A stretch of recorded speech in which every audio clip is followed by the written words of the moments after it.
Grace receives some devastating news, plus Zoe and Rasha go on their first date, and Hunter is having a hard time.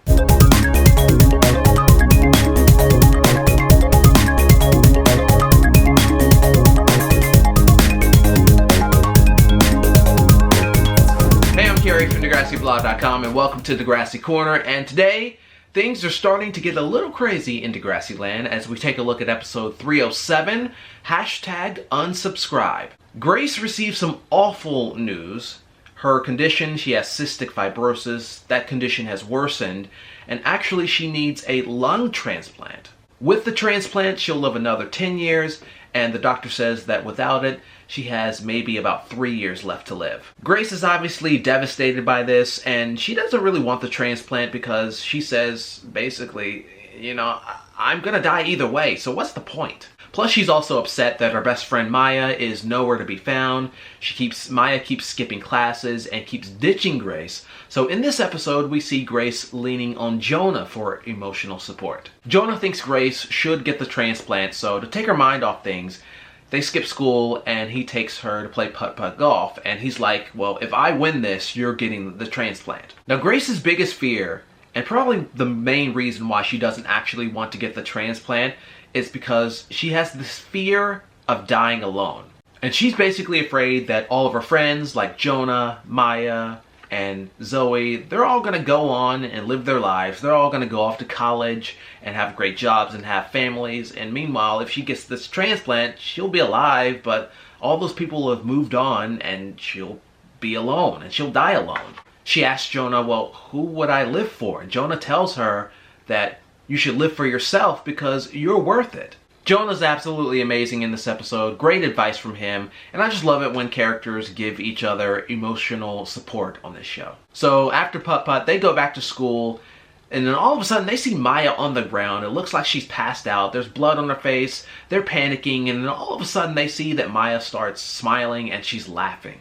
Maya tells them that she's doing this death photo shoot, and Grace, rightfully so, just completely goes off on Maya. Now, we know that Maya's going through something really tough emotionally right now, but Grace had every right to be completely pissed off at Maya. Like, your best friend has been ditching you for weeks now to do these death photo shoots, and you're literally 1 foot in the grave. Later, we see Grace tell Jonah that she has put her name on the transplant list, but we also see Grace look at her phone. Maya had sent her the death photo shoot pictures, so at that point, Grace has had enough, and she decides to block Maya's number. Another great thing we've seen in Degrassi Next Class Season 3 is Degrassi creating this distance between Grace and Maya by having Maya not even appear on the show. Maya's been making these random sporadic appearances in Season 3, and just like the characters on the show, us viewers have basically been wondering what's going on with her and not really knowing where she's been for most of this season.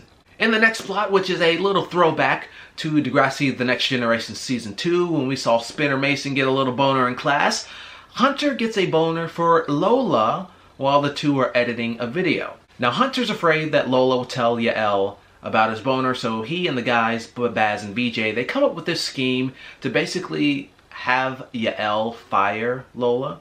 They make it seem like Lola's expenses are just way too much and they need to cut her. However, later in the story, Hunter accidentally tells on himself and Yael's really ticked off at him. Now, Yael isn't mad that Hunter got a boner for another girl. She's mad at him because he lied to her about it. What I like about this plot, especially at the end, is the fact that there isn't a hard resolution because Yael doesn't actually completely forgive Hunter in the end.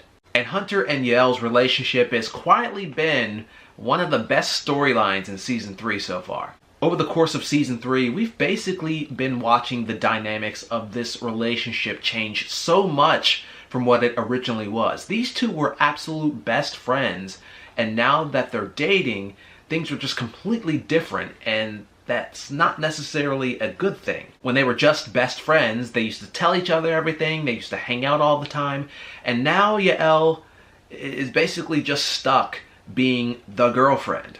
And that's basically because Hunter doesn't know how he should be treating Yael now that they're dating. So sometimes it does work when friends become something more than that, but we're seeing with Yael and Hunter that their relationship was much better off when they were just friends. And finally, Zoe and Rasha are finally going on their first date, which is a screening of a sing-along version of High School Musical. However, Goldie decides she's going to invite herself, so Zoe and Rasha come up with a scheme to basically make sure that Goldie has to attend a PTA meeting that night so they can go off to see High School Musical by themselves. They have a great date and then they go to the dot afterward. However, they almost run into Baz, and that's a problem because Rasha, she can't come out publicly yet because she lives with both Baz and Goldie, and the Nahirs, they're a little more on the conservative side, so she doesn't want to cause any issues by coming out as gay. So that basically ruins that part of their date. They have to sneak out,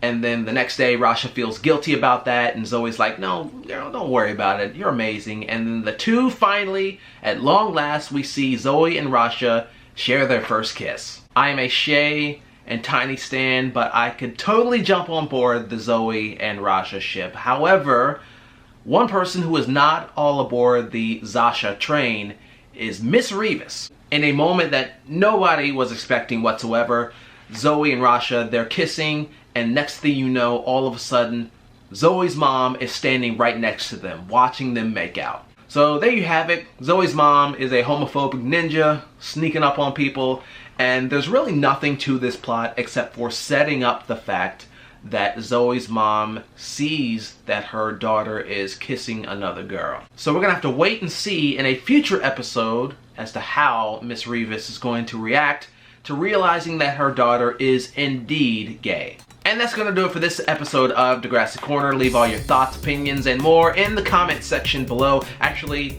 leave everything except for your boners. You can leave those to Hunter. He's got those covered. And also, don't forget to like, favorite, and subscribe. And I have a few more videos on the way for Degrassi Next Class Season 3.